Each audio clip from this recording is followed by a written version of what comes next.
आप देख रहे हैं वाल्मीकि रामायण भाग 3 एपिसोड 10 राम भरत संवाद। सेना को कुछ दूर ही ठहराकर भरत श्री राम की पर्णकुटी की ओर चल पड़े। उनके साथ थे केवल शत्रुघ्न, सुमंत्र और गुह। भरत ने राजवस्त्र नहीं, चीर वस्त्र पहने हुए थे। उन्होंने निश्चय किया था कि वे उन सभी कष्टों को स्वीकार करेंगे जो उनके कारण श्री राम पर लादे गए थे।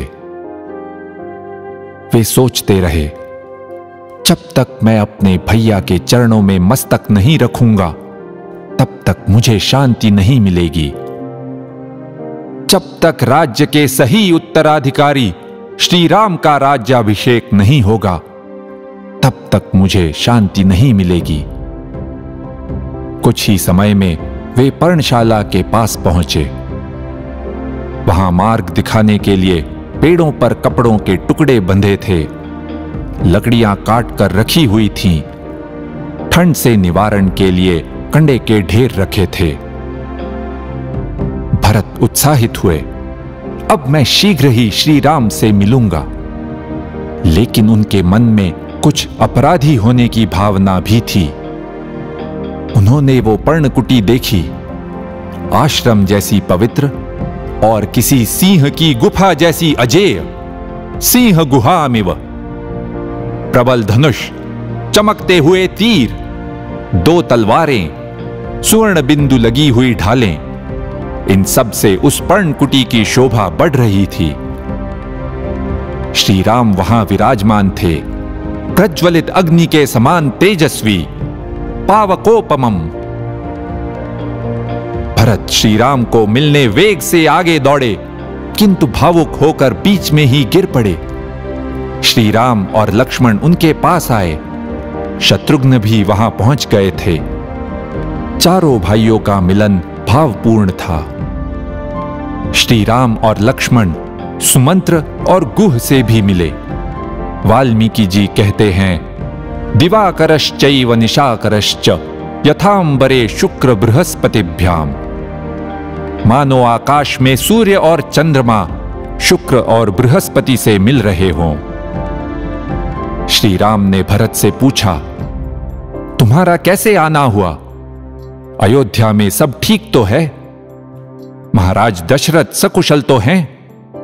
माता कौसल्या और सुमित्रा कैसी हैं? देवी कैकेयी भी अच्छी है ना? यहां कुछ ही शब्दों में कुशल मंगल पूछा जा सकता था, किंतु वाल्मीकि जी यहां और एक आश्चर्यजनक मोड़ लेते हैं। अयोध्या कांड का यह 100वां सर्ग है, एक विशिष्ट सर्ग। हर श्लोक में श्री राम भरत से प्रश्न पूछते हैं जो कच्चित से शुरू होते हैं, जिसका अर्थ है ऐसा ही होता है ना।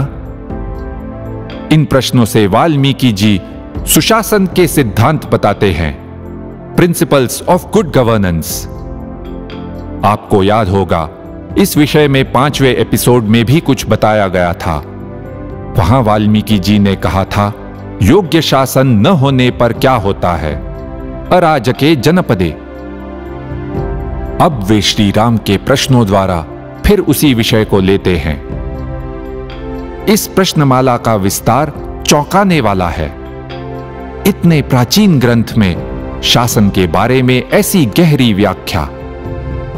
भरत के मंत्री, उच्च शासकीय अधिकारी, इनके बारे में श्री राम बहुत सारे प्रश्न पूछते हैं, क्योंकि किसी भी नेता के लिए कुशल लोगों को अपने साथ जोड़ लेना महत्वपूर्ण होता है।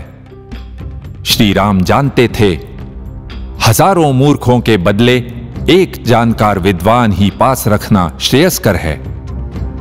तुम्हारे मंत्रीगण शूरवीर, शास्त्र निपुण है ना? क्या वे तुम्हारे लिए प्रतिबद्ध हैं? कोई महत्वपूर्ण निर्णय लेने से पहले तुम उनसे चर्चा तो करते हो ना? सेवकों और अधिकारियों की नियुक्ति योग्यता के अनुसार ही होती है ना? फिर वे सेनापति के गुणों के बारे में बताते हैं।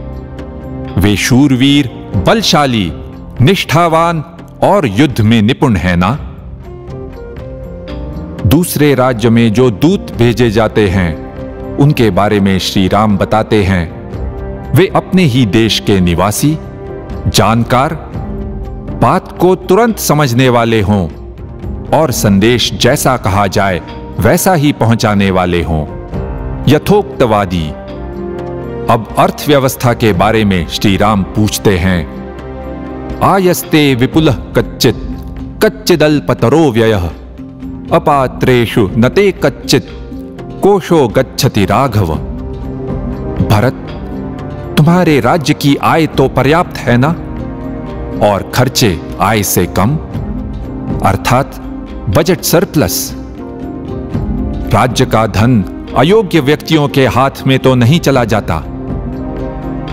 श्री राम भरत को अनुचित कर लेने से सचेत करते हैं। राज्य की आय बढ़ाने के लिए जीवंत अर्थव्यवस्था पर ध्यान देना चाहिए, उसके सारे अंगों पर, कृषि, गोरक्षा, व्यापार। श्री राम सिंचाई का महत्व बताते हैं, जिससे खेती केवल वर्षा जल पर निर्भर न हो। अदेव मात्र कह। श्री राम न्याय प्रणाली के बारे में पूछते हैं, तुम्हारे न्यायाधीश निष्पक्ष तो हैं? विवाद में कौन धनी है और कौन दरिद्र, इसका विचार तो नहीं होता। निरपराध व्यक्ति को झूठे आरोप से दंड कभी भी नहीं मिलना चाहिए, और साथ ही जो अपराधी रंगे हाथ पकड़ा गया हो और जिसके अपराध के प्रमाण मिले हों, उसे धन की लालच से छोड़ तो नहीं दिया जाता। श्री राम भरत को उनके आचरण के बारे में भी पूछते हैं, कच्चिदर्थम विनिश्चित्य लघुमूलम महोदयम क्षिप्रमारभसे कर्तुम न दीर्घयसि राघव। जहां साधन कम लगते हों और जिसका फल बड़ा हो, ऐसी योजना का निश्चय करने के बाद तुम उसे तुरंत प्रारंभ करते हो ना, देर तो नहीं करते। एक उत्तम नेता का लक्षण। तुम स्वयं राजमार्ग पर जाकर लोगों से मिलते हो ना, लोग तुम्हें आसानी से मिल पाते हैं ना। प्रश्न मालिका लंबी है, उसमें अनेक विषय लिए गए हैं।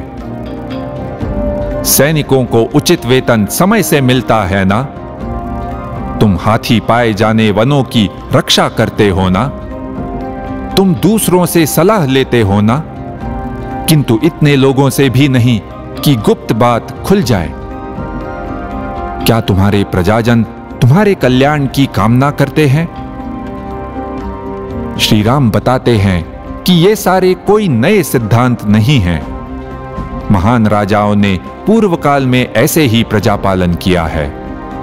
और अंत में श्री राम पूछते हैं, कच्चिदेशैवते बुद्धि यथोक्ता मम राघव। भरत, जो मैंने कहा, क्या तुम उससे सहमत हो? इति ह आस, ऐसा ही हुआ था।